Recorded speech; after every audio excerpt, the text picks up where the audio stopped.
So if, like me, you like a bit of style, then you probably know this lady very, very well. I followed her from years, from TV to social media, and recently with Women Unbranded. I'm really delighted to have had this conversation with the fabulous Cathy O'Connor. This series of Bebel podcast is brought to you by award-winning skincare brand, Irish-founded, female-founded Ella & Jo by the amazing Charlene Flanagan and Neve Ryan. I will tell you more about Ella & Jo during this episode. Cathy, welcome. I'm so delighted you found us up on the 5th floor in Dundrum. It's amazing. Sure, I'm delighted to be here to get out of the madness that's below us. I know. Yeah. It's that time of year, isn't it? It's crazy. And it won't be, it doesn't stop being crazy for months, actually, in Dundrum. It's always very busy. No, and I was just thinking, it's such a lovely community vibe. There were kind of, teenagers outside, having somewhere to meet, families. It's a lovely kind of experience where everyone kind of belongs. I think that's what people are craving these days as well. It's more than just going shopping or just going to a class or just doing this. You want to have an experience and feel like you're part of something. Absolutely. Amazing. Yeah. And talking of being part of something, obviously in Bebel it's all about being supported and finding out really the story behind the women that stand in front of us so well and inspire us daily. Where did it all begin for you? Just down the road from here. I'm kind of pretty local in Clonskeagh, so that's where I was. Okay. Yes, that's where I was born, so I know this territory well. Yeah. When I first moved here, I worked in Clonskeagh. I ran the David Lloyd Riverview Club in Clonskeagh. Oh my God. In 2000. Yes, so I did that for 10 years, my first decade in Ireland. And so Clonskeagh has a huge place in my heart. And growing up, were you school-wise? Did you love school? School, school I went to school in town. Yes. And unfortunately it was of that era, Shan, when the ambition for women was kind of almost nothing. Okay. So I went to, it was kind of like a school for bringing up refined young ladies was the greatest ambition. So it's very little academic focus at all. Okay. It was that time when, career guidance started in 5th year when it was way too late. Yes. So, and it was a convent school as well. So there was a very particular ethos that, didn't ring. I don't think it really brought out the best in many of us. Yeah. However, the one advantage of it was that I was in town. And so for me, town has always been this a very familiar environment. So I feel like it's kind of like my backyard in a sense, because for some people, I think who perhaps grew up or were educated in the suburbs, when they go into town, it's a little bit strange, where for me, it's, I know those streets well. Felt like home. Yeah, and I think it's lovely to be part of a city, to be connected to a city centre in that way. So important, and a lot of our cities around the country are, become quieter because, people are moving out. But when you were at school then with that element, because obviously there's not a lot of age difference between us, and growing up in the UK was very different. Did you feel that you weren't getting everything that you wanted at that time, or was it just that was the way it was? It was sort of the way it was, I guess. And it's only, I suppose, with hindsight, we can look back and see, kind of should have been this. But I suppose it was culturally Catholic, and therefore but at that time, the ambitions for women were fairly low. Okay. And so it was like, just do any old thing until you get married. Okay, that kind of message. So what's the mentality then? Like we'll do this until we get married. No one at school saying, actually, I wouldn't mind doing something else until I get married, or I suppose I suppose it depends in life at any stage. Yes. It depends on what we're exposed to. So if we grow up in a particular community, chances are we're going to replicate the values of our parents or those people who are around us. And so that's why education, or any time when we're exposed to something different, it could be going to a film, it could be going to a musical, and whatever it is, like seeing a circus, and you never know when that's going to capture someone's imagination. I want to do that. Yeah. Do you know? So I suppose it wasn't that. It wasn't a place where we were exposed to a lot of difference. It was, in a way, about reinforcing those middle class values and those, where women were, sorry, I don't mean to suggest that in any way we were put down, but it was not an academically ambitious school at all. And so when you left school, what direction did you decide to go into? Well, I, of course, because there was no career guidance, I mean, I was just going, now what kind of thing. And so the first job I ever had was as a tour guide in Spain for Joe Walsh Tours. So I was the one who met you off the plane and did that. So it was a really demanding job, only in the sense that people only ever came to you when there was complaint. Yes. So sometimes there might be an issue with apartments, the flight is delayed, like you can imagine all the things that kind of go on. So it was an amazing learning of how not to take on problems. So it was just, where is the solution in this? Because you were dealing with hordes of people coming in one week, leaving the next. So it was a really good education in, okay, someone's in jail, what do we do? I love all that. I mean, my first jobs, and I grew up in hospitality, same sort of thing. Everything's reactive. You've got to be a really quick problem solver. That was your first, I mean, that's quite a scary first job. It was, and yet because I was in Ibiza before Ibiza was Ibiza, if you know what I mean. Go. So yeah, exactly. Yes, setting the trend for all of us. Yeah. So it was great, like just in terms of there was a bit of Spanish culture there, but of course the people, because probably same for you, I was in hospitality in a sense, I only met people who were transient in that way. So it was a great learning, and I think anything we do where we learn from the toughness of it or from the joy of it is a marvellous experience. Yeah. And I think those kind of jobs as well, like repping, it is really tough, but you're repping with other people of a similar age. So when you're not working, you're having great crack. Exactly, yeah. And of course, because we were tour guides, it just meant that we could go into any bar and restaurant. They would be, tripping over themselves to look after us because we could bring our clients there. So it was, you kind of went there and then you went, I can't maintain this level of partying if I'm going to function. Yeah. But like great experience. Oh yeah, no, I'm sure it was. And did that make you want to travel more, or were you ready to come home? I was always, in my mind, I was always going to live abroad, and just stuff happened with my family. So that was the end of that. So I was home then. Yeah. No, and so home back in Clonskea, or did you move out? No, back in Clonskea for a number of years, Amazing. And so where did your path take you next? Well, I suppose I've never had, some people are really good about what are you going to do in 6 months' time, in a year's time, 3. I just start to hyperventilate. Yeah. You like to go with the flow. I do. So it allowed me go down many career paths. So I worked, in band management. I worked in television. I produced television for many years. I was a fashion editor during that time. Just lots of different opportunities, and it was just great. They're different, but they're big opportunities, and there's big responsibility in them. Like, how do you go from not being sort of in an education system that's pushing you in an educational direction? Obviously, the places that you worked were quite artistic and creative, but how did you get into that? But mostly by accident, literally by accident. So just kind of knowing someone, and I suppose I went in because I had really good organisational skills. Okay.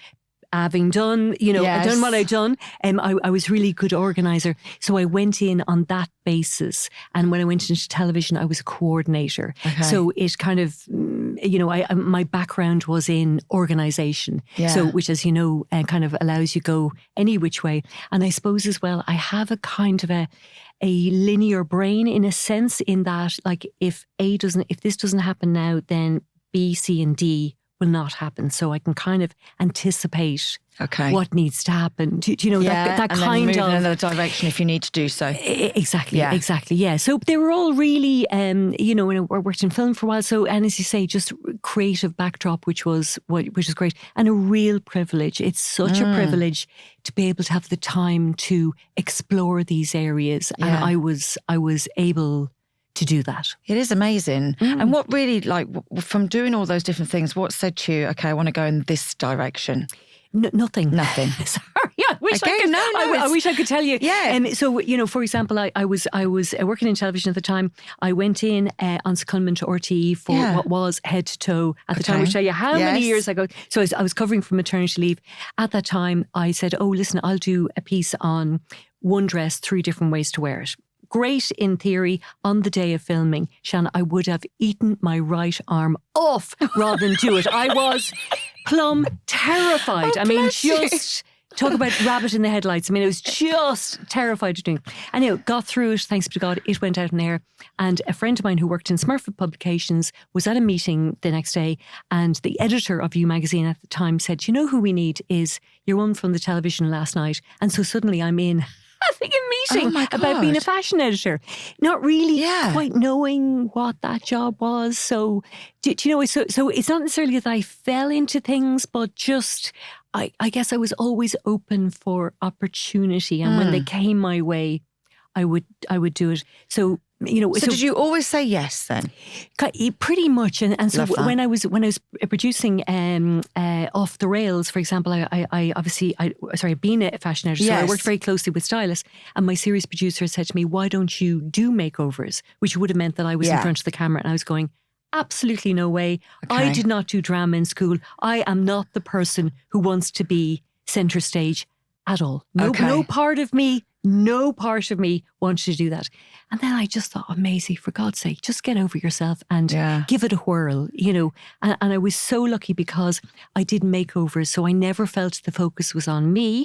It was always on me for 10 seconds, and now we're really over to the main person.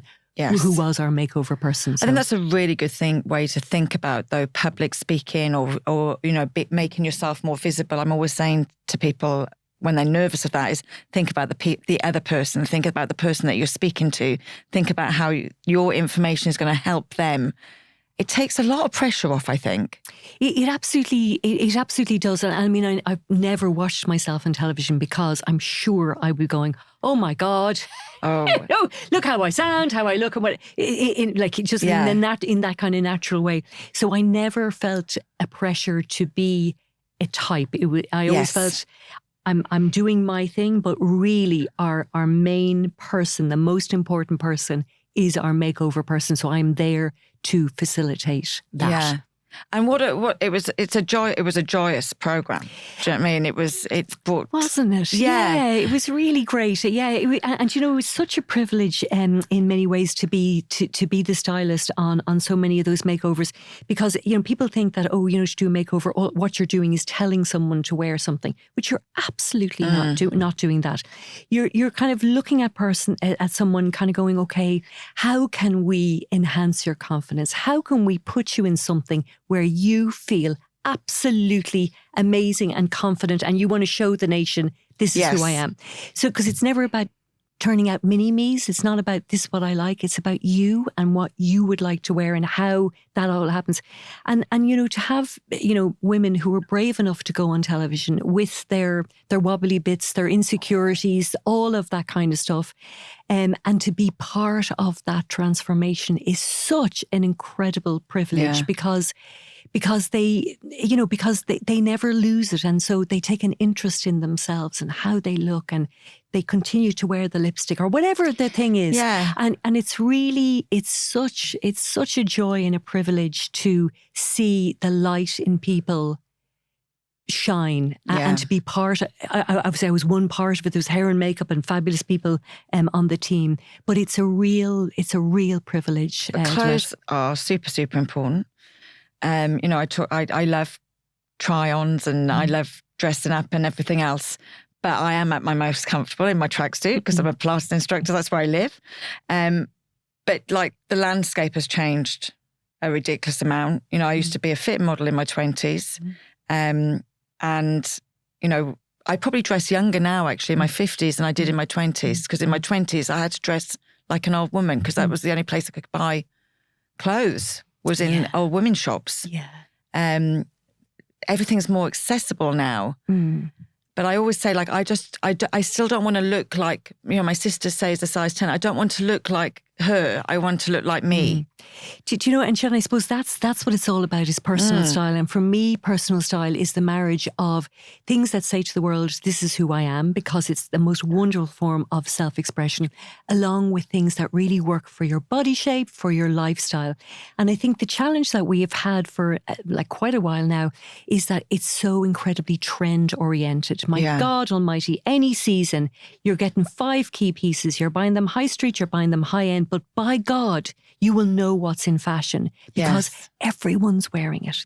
And while I understand that in terms of, you know, tribes, I understand that girls like to look like their friends and you know, there's all of that kind of connection through how they express themselves through fashion or their makeup or their hair. For God, for the love of God, do we not get to an age where we just want to be ourselves? And I think that's where the challenge sometimes can come in, because for a lot of people, they think, oh, I'm too old for trends, and they don't quite know where they fit in things, particularly for women who've become mothers, because there's an identity that they lose temporarily, hopefully.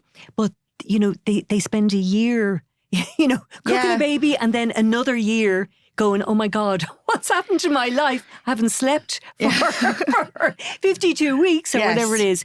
And because fashion quite naturally, trends naturally are new.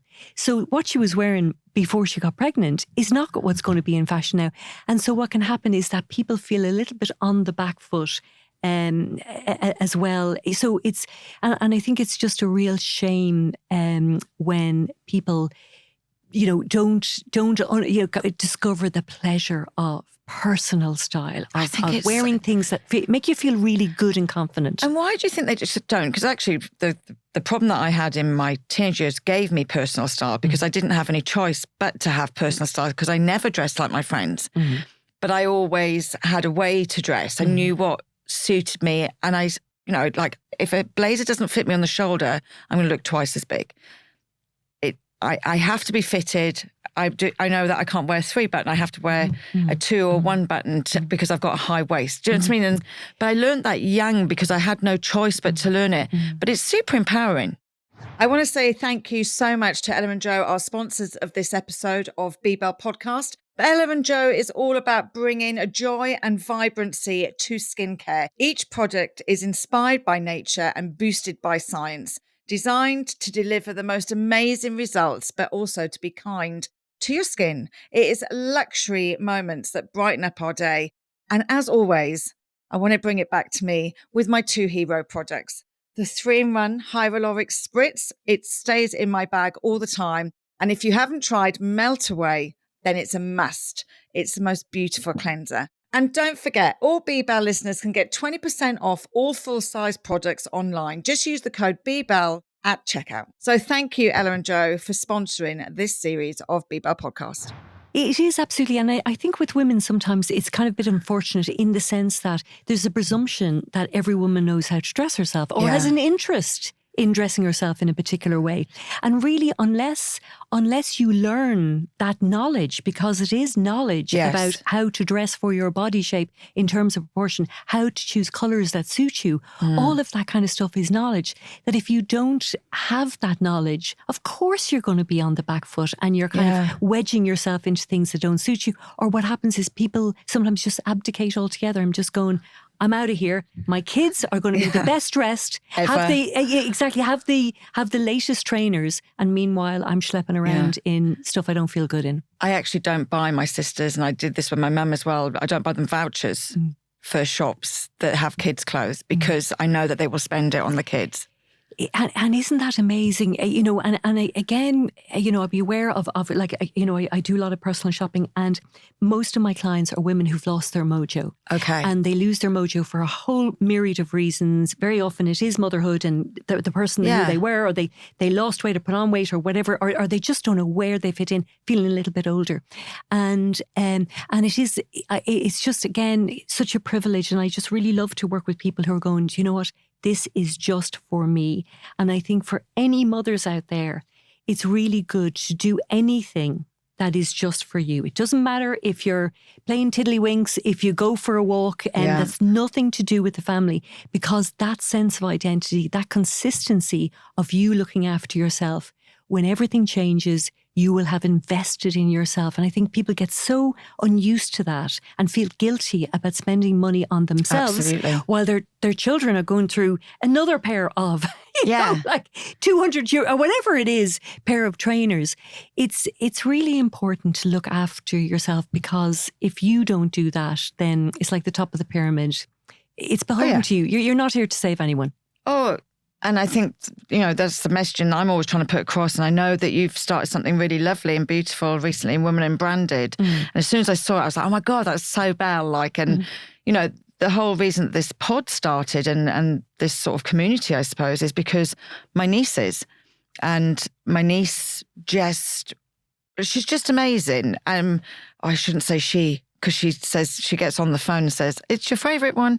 Her name is Annabelle, and she's just Larry, actually. But she would take these pictures, and I was fascinated of how that picture stopped at some point, and whether it's my sister had children, or I just felt shit about myself, or we were going through perimenopause, whatever it is, something happens and white noise gets into our head, and we start questioning everything. I feel I'm out the other side, because I'm at that sort of 50s now and don't really give a shit. And it's liberating. It really is. But at what point should we know this stuff? Because we're always learning. Well, we are always learning, and every day is a school day, and that's the nature of life, is one of change and evolving, and that's why it's really good to keep that up, because stagnation doesn't work. Stagnation causes stress. It causes resentment, irritation, all sorts of bad stuff. So that's why, and that's why I think that investment, and I suppose it's about self-knowledge. And in a way, even with clothes, because sometimes people dismiss because it's only clothes. But at the end of the day, I think it's about what your end picture is. When you're trying to, develop your own personal style or enhance it, it's about asking yourself really pertinent questions. So, and my questions I would very often ask to my clients is, you're going to something where it's not a prescribed type of style. It's not the races, it's not a wedding or anything like that, but something where you've made a bit of an effort. Yeah. And irrespective of what you're actually wearing, how would you like to be described? Okay. So that might be glamorous, it might be elegant, it might be classic with a twist, it might be sexy, vampy, edgy, funky. I mean, there's all of these words that can feed into what the end picture is. So if, for example, you want glamour, for me, that suggests fabric. That suggests a little bit of decadence. It's a little bit of satin, a little bit of shimmer, shine, that kind of, do you know that kind of like a little bit of decadent faux fur, for example? If you like classic with the twist, for example, you probably like structured things where it's kind of a little bit tailored, a little bit like kind of easy kind of lines, but your twist will be in your accessories. Do you know? So, and again, and it's the same with life. Like once you know where you're headed, then every decision feeds into that picture, and therefore you don't waste any money. If you like classic stuff, buying the boho skirt because it was there for €20. Do you know what I mean? So and I say it's, and because things evolve, because our body shape changes, there's no point in being stuck in, but I was always like this. It's like, for God's sake, just shake it up, embrace a new chapter, and enjoy that chapter, and get that reflected in your haircut, your choice of lipstick, whatever it is, anything that makes you feel good about you, not for anyone else, just for you. Yeah. I hear it all the time, actually. Well, I hear two things all the time. People often say to me, Sean, I actually bought that dress you were wearing the other day. I would never have tried that on. They always say that. Yes. Yes. And then the other thing is, but I've always worn these style of jeans, Sean. And I'm like, yeah, but now your stomach is lower. And they're like, well, I said, listen, I didn't know that stomachs got lower. But it didn't. Like, when people used to say things will drop south, I go, yeah. Do you know what I mean? Oh, no, baby. Yeah. No, exactly. And it does. And even as a woman, so when I was a fit model, they would measure me 3 times a week. And my body would move up and down through my cycle. Exactly the same. Did it for 2 years. Exactly the same. So, but obviously what happens as you get older, it stops there. So your body does move in that direction, up and down throughout your life. And then as time goes on and your hormones changed, it stays in one place, which is really unfortunate. But I suppose it is about embracing that. And again, what can happen for people is that, with absolutely perimenopause, menopause, I mean, just more flesh. I found that just there's more flesh than there used to be. But again, it's about embracing that. It's not about the body being the enemy. When I'm in the shower, and God knows I've got the cellulite and all the wobbly bits, but I wash myself going, thank you legs for taking me where I want to do, my arms which are strong, because we're faced with this picture of perfection and body perfection all the time. And my God, our bodies work so hard in a way every day that I think it's about embracing, so what if you got a bit of extra, if you have a bit of weight around your stomach, that's okay. There's ways of dressing that where we're creating the illusion of it being less. There's ways around this where you can still feel fabulous and adjust. Absolutely. And it's like you're saying, how do you want people to, like when you were saying, how do you want people to describe you? I thought of completely different words, not classic. And I just thought of kind or motivational or, do you know what I mean? But that first impression is a fact. It really is, and I always say, my face is my business card. We all know if you're smiling, I smile. If you look like you're going to come for me, I'm going to come for you. Do you know what I mean? We're mirroring that thing. Well, listen, absolutely. And that's why I think personal style is so important, because when you're wearing something that you think, this is me, I feel really good in this, you engage with people and the world in an entirely different way because you can be present, as opposed to that neurotic parallel universe conversation that goes on. Your head. And exactly, you said earlier, this kind of second guessing yourself and kind of being critical of yourself. And that's why the investment of time in terms of how you look just for yourself is so important. Putting a bit of time into your wardrobe, about learning more about it, whatever it happens to be. But time for you is really, really important. Yeah. Like I was chatting actually to our producer earlier, and I was saying, time for me, super, like cooking is my therapy. I love to spend time in the kitchen and take some time. And we all need that space. Like, I don't meditate, but when I'm on the Reformer Pilates machine, that's my meditation. That's 45 minutes. That's me only. And we do use words like, I'm taking that time. I'm being, and I even say it sometimes, be selfish, ladies. Take this time for yourself. And I'm like, actually, I have to stop using the word selfish because it's so not selfish. It's a necessity. It absolutely is. And I suppose, I think as well that, the body can only persist with a level of stress for a limited amount of time. We're not built for the level of stress that we all encounter through our lives.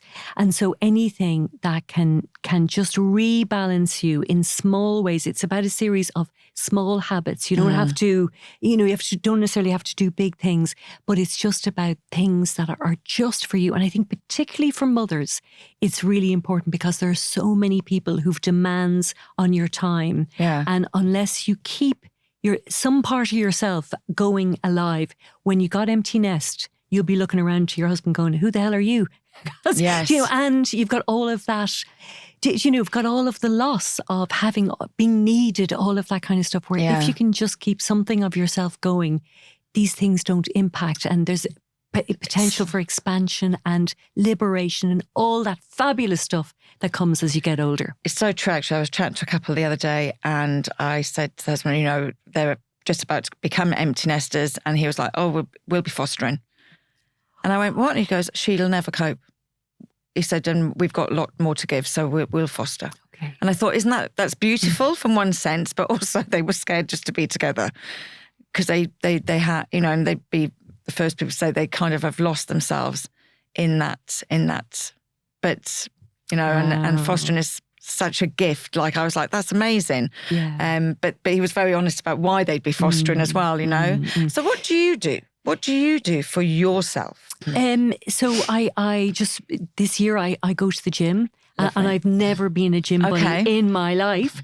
But I kind of plan, and part of the reason why I go to the gym now is that I want to have a healthy old age. Yes. And unless we are investing in it right now, people, right now, it just means that we will have healthy old ages. And that doesn't require a lot. It requires movement of any sort, whatever you fancy doing, whether it's yoga or something more hardcore or whatever. So that has been a real pleasure. And also what I really love about it is that because I'm more connected to my body, because man, I feel every class I do, I have a barometer of what good health feels like. Okay. So if I get a sniffle, I go, I know what that is. I need to get extra sleep. Or, so I'm much more connected to my body rather than something hitting me left of field. I'm going, where did that come from? Because I didn't see the signals that my body was giving me in terms of you're tired, pull back. Sometimes I'm kind of much more tuned into that. Yeah, and I just think movement and having community more than anything is really important. So, the gym I am is lovely and really gorgeous people in that gym. I don't know anyone's second name. I don't care what they do for a living. We all meet, we go to classes, have coffee afterwards, and it's just about us as individuals because we're not connected to each other.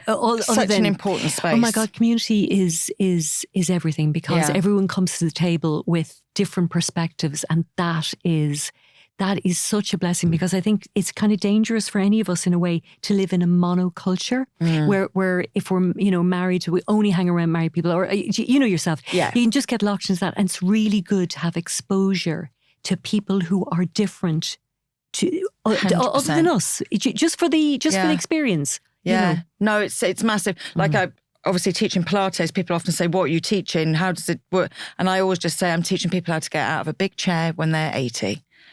Because if you're not mobile, you have nothing. Because none of us are ever going to feel old. Our bodies are just going to start failing on us. So we have to keep them moving. Movement heals. It's a fact. Yeah, absolutely, and so good for the body. Yeah. And it could be a walk. I mean, it's just really doable. But again, it means that you are taking time for yourself, as opposed to I need to do stuff for other people. We are not here to save anyone. We're not here to save anyone, and we're not the caretakers of everyone else. We're here to nurture for a while and then let them go. I think we could repeat that every morning when we get up as women. No, yes. Yeah. Yes, because I tell you now, everybody wakes up, especially women wake up, and in the top 5 of things that need to be done on that list, 3 or 4 for someone else. For sure. And I think what can happen is that role becomes so embedded and the identity becomes so strong is that even when women have, experience emptiness, then they start looking after the elderly aunt, uncle. Yeah. And so it's this perpetual thing of people leaning on them. It's really good to just push back and go, no. Yeah. Not doing it. No, absolutely. And actually, I always find as well, sometimes when I say no, sorry, that doesn't work for me or whatever, people go, oh, good for you. Yeah, people are very, my hives. Because it's so hard. No, exactly. And, and I think it's, and if you have that habit, then people know exactly what your boundaries are. And I was listening to someone talking about boundaries recently, and very often we can kind of imagine that, it's other people who break our boundaries. But do we hold with our own boundaries? That's the real question. So when you say, I am not doing that, does that mean that? Or are you, can someone persuade you otherwise? Because sometimes we can blame others. And in fact, it's about us going, no, it's my boundary. I'm keeping it. Yeah. Oh, I break my boundaries all the time. At least you know it. I'm the worst gatekeeper in the world. I really am. But it's always mine. Others I will keep. Do you know what I mean? So I do protect other people. So just shit at protecting my own. So what's next for you? So the big thing that I'm kind of focused on this year is what you mentioned earlier, which is Women Unbranded. And Women Unbranded will create social change towards ageing in the fashion and beauty worlds is our mission. So basically, this came about because a lot of my clients are kind of over 40. And that it's an age where an awful lot of women feel invisible. And part of that invisibility is quite a natural response to popular culture because we are not included. So all of the brands that we keep going, I won't mention them, but there are brands that the 40 plus woman keeps those brands alive. They exclude us from their campaigns, their advertising and marketing campaigns. So if, for example, you are looking as a mother of the bride to get something, you are more than likely, quite possibly, you're going to be in your 50s, maybe sometime, or something around there. What you'll be offered is imagery of girls in their 20s wearing Mother of the Bride. So on one of the biggest days of judgment in your life, you're looking at this going, oh my God, this is how I'm supposed to look. And so there's an absurdity about that, because the 40 plus woman is liberated. We know ourselves better. We've clocked up flying hours. We've come through difficult things in our lives, and we tend to be more content with ourselves. And just when we are doing all of that, we intersect with fashion. Beauty says, we don't want to talk to you anymore because age is not sexy. And so the things that we have to offer in terms of wisdom, experience, all of that good stuff, that liberation, are values that are not valued, because it's all about youth, and there's room for everyone. But it's all about kind of youth. It's about tech, and in fact, we have so much to offer, and we deserve a seat at the table, because so many other groups have fought hard to be there, and we deserve a seat at the table. And instead, for too many women, what they're doing is schlepping into the shadows, going, "Don't worry about me, I'll be fine here." No more. No, girl, I'm so with you. Where do I sign up? I honestly, I love it, and I modelled back in the day, and I would have been the outsized, that's what we were called then, not even oversized, it was outsized. So we're out of the realm of, it's bizarre actually that we accepted those wordings. Like I would always be the one, I would do lingerie, whatever, because I loved it. I'm just like, just get happy with it. I'm not saying my body is perfect. I'm not saying that I'm always body confident. Sometimes I hate my body, but so does my sister, and she's a size 10. We just have those days. But I love that, because I think it's so important. And actually, when you do go to something where there is like the token older model, because there's always a token one chucked in with there. With the grey hair, absolutely. Yeah, absolutely. Everybody gets so excited. Yeah. No, exactly. And I think the danger in a way is that people are making decisions about who they think we are, and they have no clue. So basically what you get is you get a portrayal of age, just in terms of 20-somethings, 30-somethings, all having a fabulous time. Just you'll see this, always with friends, always with active. And then the next time we see age is when it's advanced old age, and it's about isolation, ill health. It is in God's waiting room. And my God, if COVID taught us anything, it was how vulnerable people are in terms of isolation at any age, or ill health at any age. So you've got nothing in the middle, and old age is always sedentary. It's always it's a bleak picture. It's a really bleak picture. And so those middle years, when they are the liberation years, because your kids are probably growing up, you have a few more bob in your pocket. I mean, a little bit more time for yourself. Though that's the time when we should be celebrated. And I think one of the real dangers is that if you and I probably grew up with our mother's friends who were kind of rocking it, if a 20-something doesn't see a portrayal of women in their 40s, 50s, 60s, 70s and onwards doing their thing, they will be very confused about what age is, and the portrayal of age is so bleak that they will not want to age. And so one of the biggest uptakers of injectables is the 20-something girl who's now signing up for 40 years of injectables, which is, so it's about shifting a mindset where we deserve a seat at the table. We take up space. We own our own brilliance. Because as Irish women, we can't even take a blooming compliment.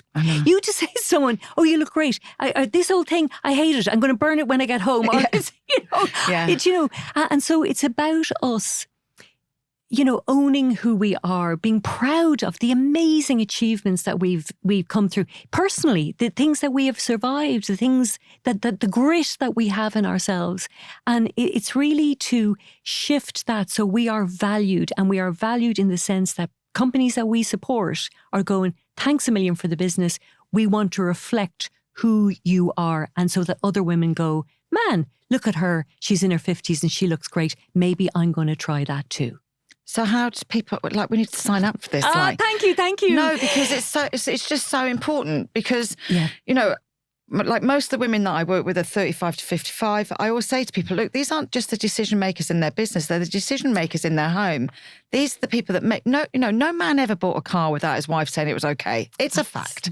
It really is. When you simplify it, that's the answer. Yeah. So we deserve this, and we are super sexy. Like, yes. Our brains are so attractive. Like, look, I just think we just get better with age. And I didn't used to think that when I was 30, actually. I always used to say, why do men get better with age and women don't get better with age? Now I'm like, oh my God, we're hot like. No, we absolutely are. And I think the challenge in a way is that because we're not visible, there isn't enough of us. We're not seeing it. Yeah. And if you can't see it, you can't be it type of thing. Yeah. So you can have Al Pacino, having a child at 89 or, like these leading men who are then in their 60s or whatever, paired up with 30-something actresses. For the love of God. I mean, who are you kidding? Yeah. Do you know, but it's rare to see the that. Opposite. And also the thing that I wrote an article about this, but is that there's no words to describe us.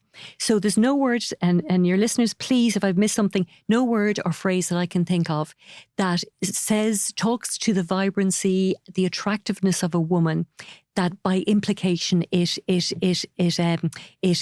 that she's a little bit older. So if I say, for example, someone's a fox or a babe, you know that I'm talking about someone younger. Yeah. So if there's no words to describe us, does that mean we don't exist, or we're simply not worth talking about? Wow.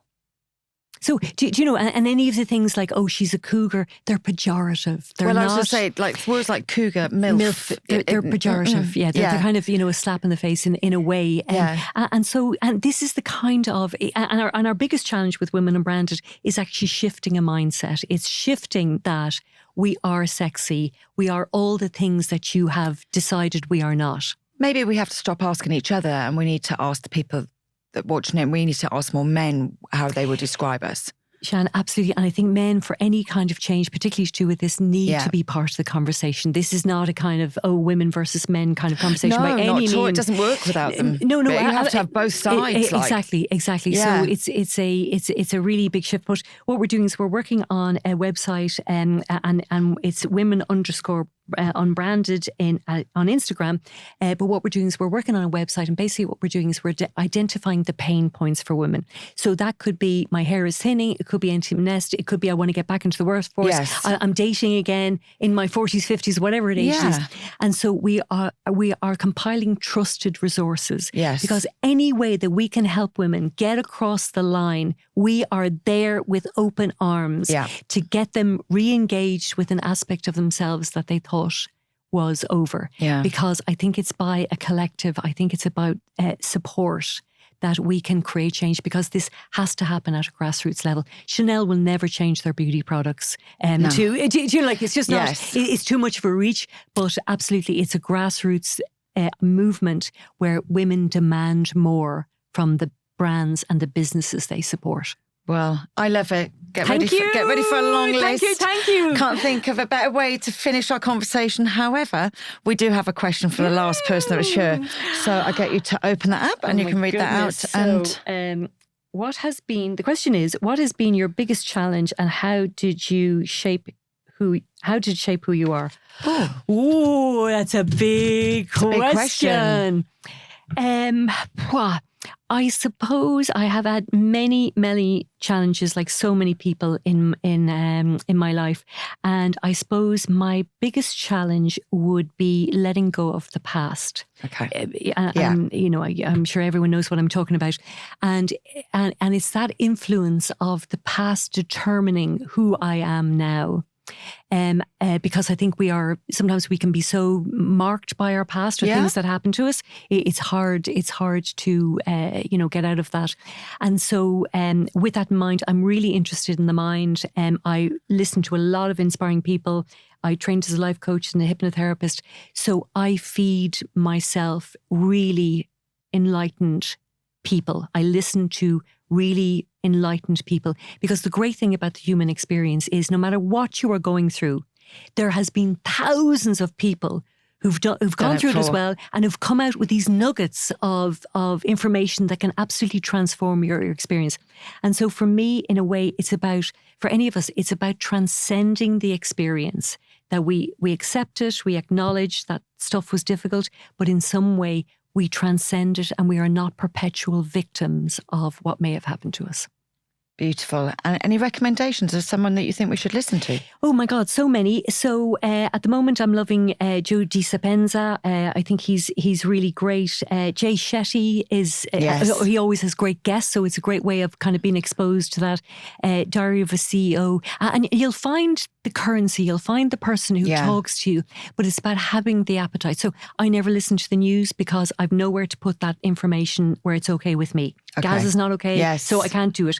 So instead, I'm very mindful of what I expose my mental state to, and I try and feed myself inspiring, expansive, moving forward kind of information. So important. Isn't and on it? that note, I'm going to get in my car and stick on a pod. Hey, amazing. Cathy, thank you so much for joining me. Loved that chat. Likewise, my pleasure. Can't wait to see you soon. Thank you for having me. So thank you for listening to this week's BBell podcast. Don't forget, you can find us on social media. If you've got any questions, then please don't hesitate to DM us at bbell_wellness. You can also find this on our YouTube channel, which is my YouTube channel, Sian Horn. And don't forget, the more people that subscribe, the better that we can make this pod.